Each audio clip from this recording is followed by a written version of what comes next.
La première fois qu'on a été en groupe mixte, un praticien, un philosophe, un militant, et Emmanuel était en face de moi. Il m'a dit « Angélique, tu es philosophe parce que tu te poses des questions. Et des bonnes questions. »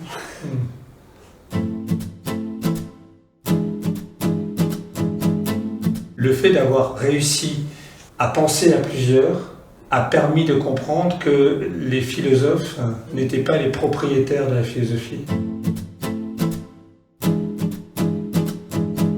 Je ne m'attendais pas d'assister à une véritable éclosion de la philosophie au sein du groupe.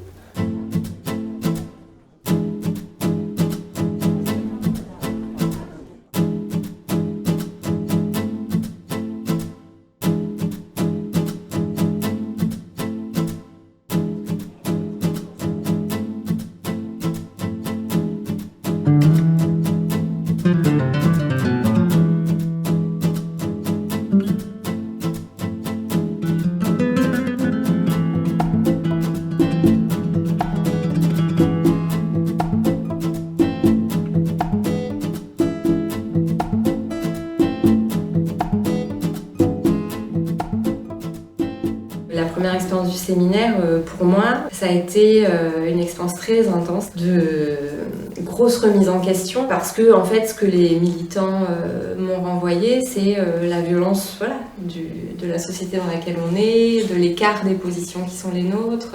Et ça, bon, ben voilà, c'était pas possible de s'y soustraire. Un des premiers exercices qu'on a fait ensemble, c'est autour des récits. Des récits qu'on a écrits chacun pour partager une histoire qui expliquait pourquoi on était là. Et partager ça à trois, d'une certaine façon, c'est comme si ça avait démystifié les peurs qu'on avait les uns envers les autres. Et l'axe principal qui a porté de l'eau à la racine de tout, c'est en fait le fait qu'on a une convivialité. Ce qui a fait naître des formes d'amitié. J'ai eu l'impression, dès la première session, que l'ensemble des appréhensions, ça s'est très très vite dissipé pour être remplacé par des relations de confiance humaine et intellectuelle. Et que du coup, on s'est senti en effet partenaire. Ça a donné une énergie, et lorsqu'il a fallu endurer l'expérience du Covid, au moment où du coup, les engagements pouvaient être fragilisés, il y avait en fait déjà cette construction, une forme inédite de nous. Je me rappelle que les philosophes, dans une session, nous avaient dit que l'injustice liée au savoir, il n'y avait pas non plus des années et des années qu'on avait mis un mot sur ça. Et pourtant, je trouve que là, dans le texte, il y a énormément de points qui sont liés à l'injustice liée au savoir, en fait. C'est bien qu'on a fait de l'avancée, que ce mot maintenant soit mis, mais il y avait déjà énormément de choses qui disaient qu'il aurait dû toujours exister, ce mot-là, quoi. Je dirais qu'il y a eu des moments d'inquiétude ou de flottement, et puis d'autres où l'incertitude tombait, on avait réussi à trouver quelque chose dont on était surpris. Et hop, il y avait une étape de franchie, puis du coup la confiance, elle venait parce qu'on avait réussi finalement à trouver les moyens petit à petit de franchir les étapes. Il y a eu des moments forts où je me suis sentie obligée de représenter mes pairs, positivement bien sûr. Pour moi, c'était une grande responsabilité. Le deuxième séminaire, quand on a dû le faire en visio, c'était pas simple de quitter les amis du séminaire, puis de retourner chez soi et d'être de nouveau dans le même bain que d'habitude. Mais bon, tout ce que je sais, c'est que je suis fière de moi. Pendant ce travail-là avec les philosophes, on a vu qu'eux nous apportaient un plus pour valoriser en fait les choses qu'on a vécues avec les familles. Je pense que l'existence de Wresinski était aussi super importante. Ça a été notre repère à plusieurs moments. Au début, il y avait de la réticence très claire de la part de nos amis philosophes qui n'avaient jamais étudié à l'école. Ils ont été honnêtes parce qu'assez vite, ils ont trouvé très très puissant. Et c'est au cœur du travail, c'est-à-dire qu'on a là un jardin, Wresinski, dans lequel on peut se rencontrer.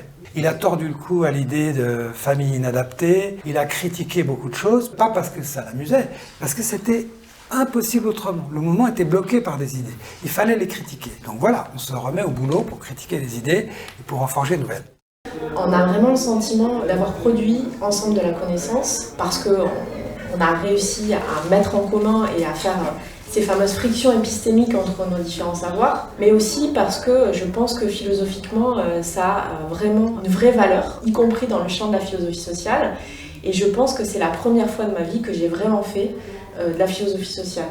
Et j'en suis vraiment assez émue et très satisfaite. La philosophie sociale, c'est une philosophie qui s'adresse à des personnes qui sont dans la vie sociale, extérieures à l'académie, en disant la philosophie sociale a quelque chose à vous dire, mais ça suppose aussi qu'elle soit capable de vous écouter et de vous entendre. Pour résister dans la durée, on ne peut demeurer seul. Il faut créer des liens avec d'autres familles qui vivent les mêmes difficultés et avec d'autres citoyens qui apprennent à les comprendre. L'un des paragraphes de notre conclusion donne toute la validité de la démarche. Un changement politique, en général, il est permis, précédé par un changement culturel. Et donc, l'expérience qu'on a vécue, qui est que des savoirs dans lesquels prennent une part importante les savoirs de personnes qui vivent dans des situations de grande pauvreté, que ces savoirs-là, ils ont été en effet travaillés, frottés, contestés, enrichis avec d'autres, oui, je crois que ça peut permettre un changement culturel.